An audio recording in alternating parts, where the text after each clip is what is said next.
very good morning and warm welcome to DYP Akurdi Talk Show. I am your host Chandru. Welcome you all to the series of talk shows. When I say education, I remember a very famous quote. Beautiful thing about learning is no one can take it away from you. But you should also remember that a mind troubled by doubt cannot focus on the course of victory.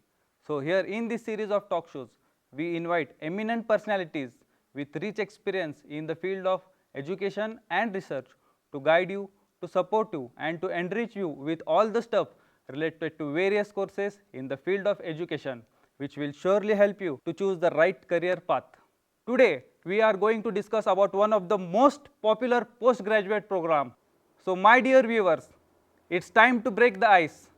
Get ready to know more about MBA program, Master of Business Administration. We have amidst us a very versatile, dynamic, energetic and ace personality in the field of education, management and soft skills. She is gold medalist in MA English from Pune University.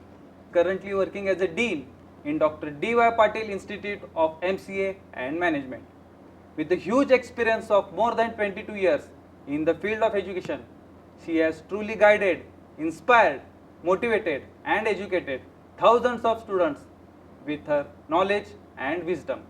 So I take this privilege to introduce to you all Dr. Shalaka Parker ma'am.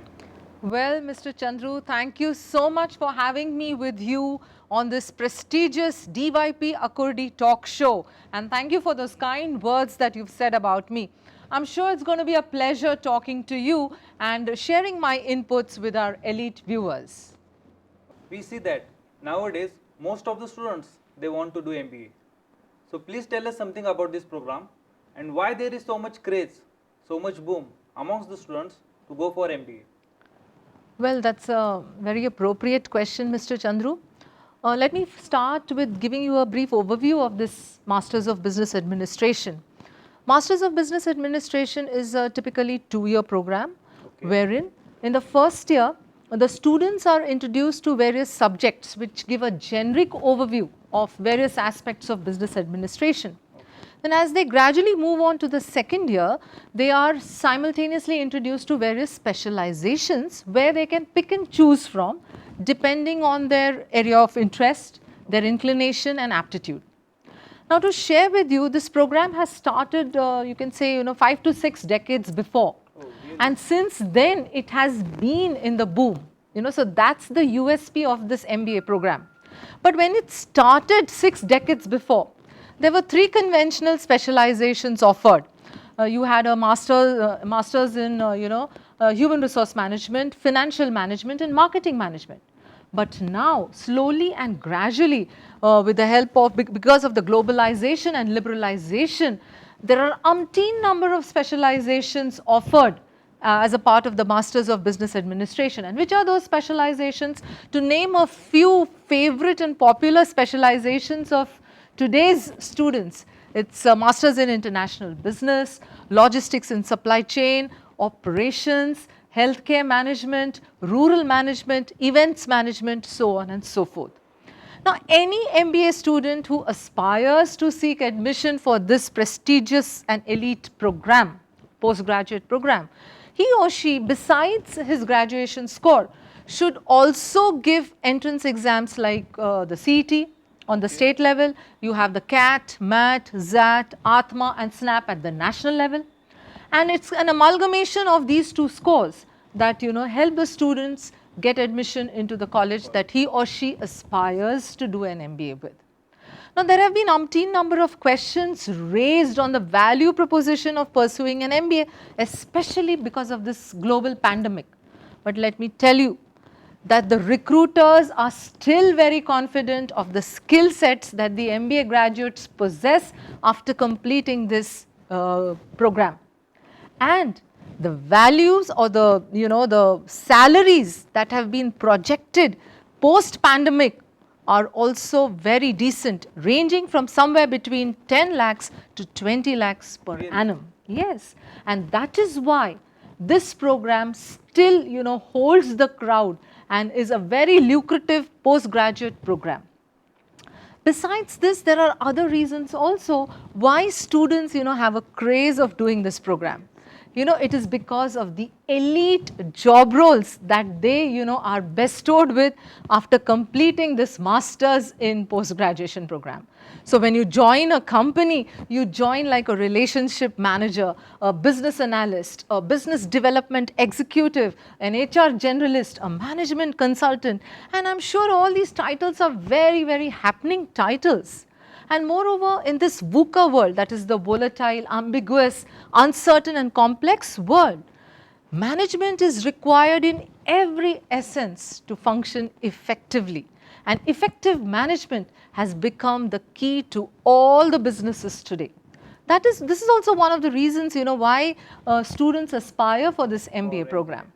And besides, let me tell you that, when students are pursuing this program in 2 years, they are taught to become directors, managers, executives, administrators, where they are exposed to these higher order thinking skills of decision making, rationalizing, being creative, being innovative. So, all their dormant talents are given a platform to, to be made, to come up and, to kind of utilize it for the benefit of society. So, these are the reasons why students are still attracted to do an MBA.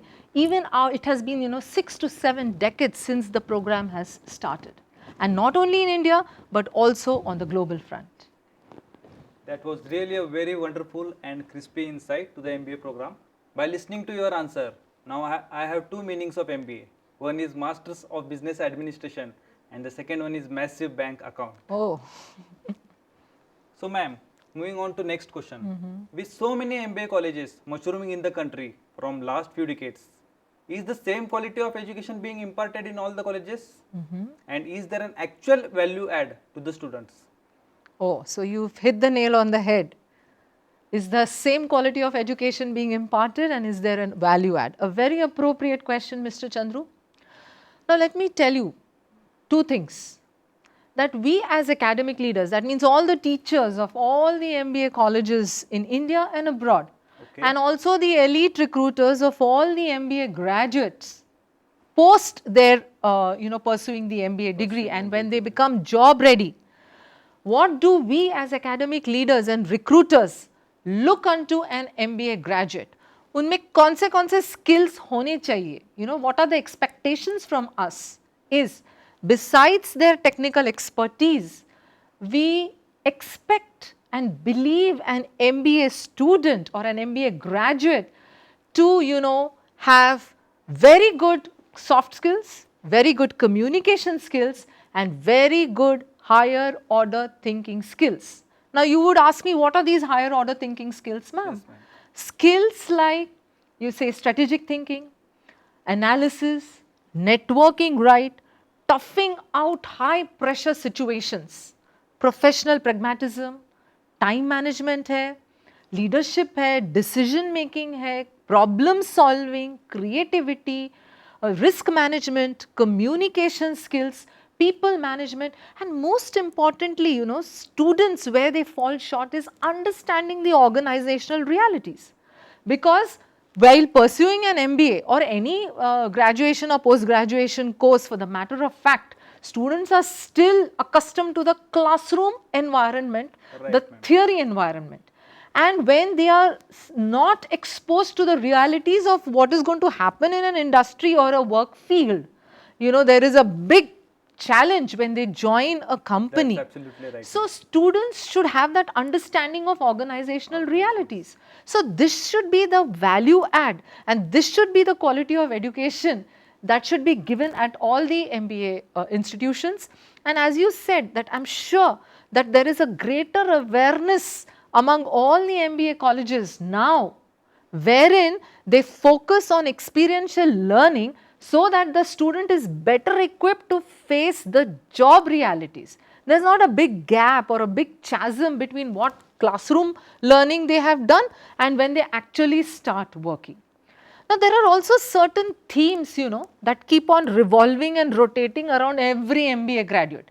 And what is the first single strongest theme that revolves or rotates among the MBA graduate is that an MBA graduate should have very acute and good self-awareness.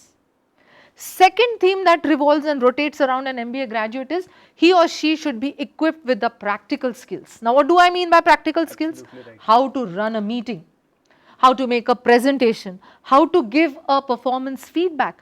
Are all these things taught in an MBA classroom is my question. Is this value addition being done is what we have to think upon. Then there are other realities and other themes also that rotate, that the students must develop a cultural intelligence to understand the practices, strategies and behaviors that are universal and which are contingent. And most importantly, what I feel is every MBA graduate should have a solution oriented thinking mindset. That means he or she should not be expert in solving problems to other people, but he or she should be equipped with 2 solutions for every problem. That's what an MBA graduate is expected to do, think and have. So this is what I feel is the quality of education and value addition that all the MBA institutions should be doing or are doing currently. That was really a very great answer, ma'am. To add on to this question, you are also heading one of the MBA institute. Yes. So are this value addition incorporated in your institute? Yeah, very true. I would be very happy to answer this question, very proud in fact. I'm happy to share with you that we at DY Patil Institute of MCA and Management, Akurdi, extend plenty of academic and co-academic learning and engagement platforms for our students so that our MBA graduates have that extra skill edge over the other MBA graduates in the competition today.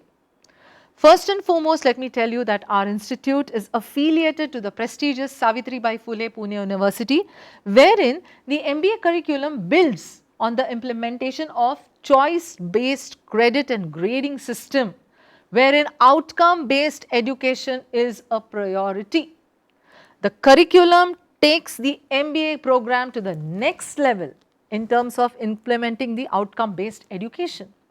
And the students get an opportunity to select their course electives based on their area of choice, inclination and expertise. Oh, really? Yes.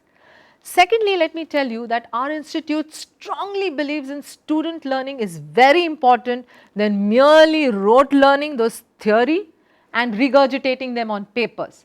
So our institute focuses on student-centric methods and pedagogies such as experiential learning, then आपका participative learning, project learning, collaborative learning, problem solving learning, action based learning and special interest groups are created for our students. And all these pedagogies enable our teachers to groom the students to have the right kind of skills, knowledge and attitude as an outcome of these 2 years program. Also, our students, they have various extreme value adds on soft intelligence, creativity, innovation through a host of activities that we as an institute organize the year round. And what do we organize? What are the activities that we do?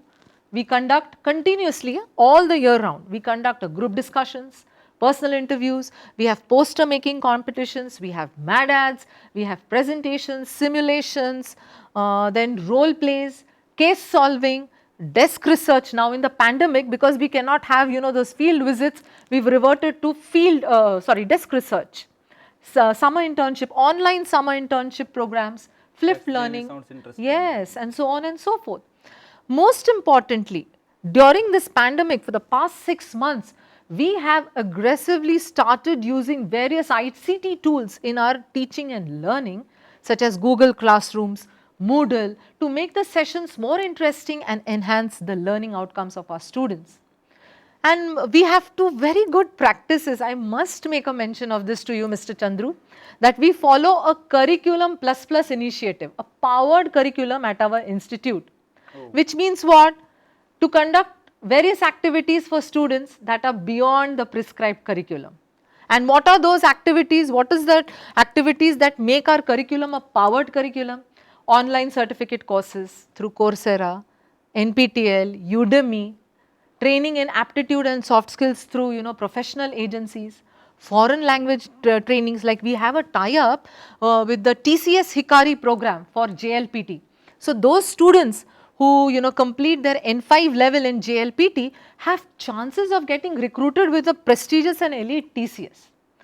Most importantly, we have English language learning sessions in our very own English language laboratories. We have umpteen number of absolutely free of cost student development programs on mind, body, soul, motivation. We invite various experts, to talk on various issues of life. We encourage our students to write research papers and conferences and seminars. We make them do book reviews. We segregate the slow learners and the advanced learners. We offer technical trainings through our industry partners. We have assigned a guardian faculty member as a mentor, guide, philosopher to each and every student who monitors the personal and professional growth of our students. So these are the number of activities we do at DYP IMCAM to give that value add to our students. So we are kind of walking the talk. When we expect our MBA graduates to be equipped with those higher order cognitive skills, those communication skills and those soft skills, we are implementing and we are extending these activities to our students, our MBA graduates, and I am sure they have an edge over the other MBA graduates. That's really great, ma'am. We must admit that we have taken very good initiatives for the improvement of students. I have gone through your resume, ma'am, and I have come through a very wonderful initiative of yours. I have seen that you have set up language laboratories in your campus. So our viewers are curious to know about these language laboratories and how these language laboratories help your students. Well, that's a question that is very close to my heart. Setting up the English language laboratories was a very, very interesting project and an initiative that was entrusted with me by our elite and foresighted management, and I am really grateful to the management for that. So Dr. D.Y. Patil Educational Complex, Akurdi, thought of setting up English language laboratories way back in 2012. And why did the thought come, of setting up these English language laboratories? It was because we had taken feedback from our elite recruiters who, told us, ki ma'am, aapke bacche, aapke students, they are very good at technical knowledge, know-how. But when it comes to expressing themselves in English, when it comes to, those soft skills like dress and appearance, body language, and, people management, people skills, they lack. So our proactive management took the decision of setting up these English language laboratories. Now what are these English language laboratories? These are nothing but labs equipped with computers, and we have purchased softwares installed in these computers. These softwares are titled as EduNeeds, Goals, English Edge. Now these softwares train the students on the basics of communication skills in English, like listening in English, speaking in English, reading in English, and writing in English. So besides these 4 basic skills of language, we also have modules on vocabulary building and dress and appearance, use of correct grammar, and more modules on soft skills, like how do you give an personal interview, how do you conduct yourself in a group discussion, how do you introduce yourself. Let me tell you that with so many vernacular students, giving a correct self introduction is also a challenge for our students. कि खुद को कैसे introduce करना चाहिए. So we give these trainings in the language lab. Now to do those trainings or to conduct those trainings, our management has recruited 8 trainers who are really impeccable and very, very good in their job. Oh, really? And they train the students on these communication skills in English and the required soft skills. Moreover, these language labs, each of them, we have 4 language labs as of now. Great. And each language lab has costed us 40 lakhs. And these trainings to our students, what is the strength of our campus? These trainings in the English language laboratories are extended completely free of cost to our students. That's great. And these trainings are embedded in their regular timetable. यानी maths का lecture है, से engineering graphics का lecture है, और उसके बाद तुरंत English language lab का session है. So it's a part of their regular timetable, and I'm sure I can vouch for the fact that this practice happens most probably only at Dr. D.Y. Patil Educational Complex, Akurdi. Me and my team at the English Language Labs, we polished them on those communication skills in English, those soft skills and those higher order thinking skills, which are the expectations of each recruiter and academic leader in today's scenario. Absolutely true, ma'am. And if a student has that prowess or that competence in communication skills in English, I am sure he is a professional who will be accepted across the globe, because English is a link language. You remember what Pandit Jawaharlal Nehru had said when they were trying to do away with English as one of the languages in the Indian list of languages. He said, if you remove English for emotional reasons, you are going to cut yourself away from the world. That's true. So, English being the link language, the global language, it is a mandate for students to master that language so that he or she is an accepted professional across the globe. So, this is what we do at the English Language Laboratories, and I am very proud of this USP at Dr. D.Y. Patil Educational Complex, Akurdi. So that's really a very impressive initiative, ma'am. Thank you. You deserve a very well appreciation for that. Thank you so I much. would like to tell all my viewers that this is one of the most unique initiative that I have ever seen in any of the educational institutes. So ma'am, we are truly humbled and grateful to you Same here. for your valuable inputs on MBA program in such an interesting, simple and lucid way. I take this privilege to extend my hearty vote of thanks with full of gratitude and appreciation to Dr. Shalaka Parker ma'am for her inspiring, enriching and informative session. Thank you so much ma'am, and we look forward for more such informative sessions in future.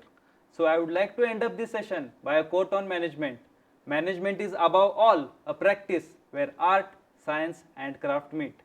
So thank you viewers for joining us with yet another informative and interesting session. We'll be back soon with another expert. Till then, be happy, stay safe and take care. Goodbye. Thank you.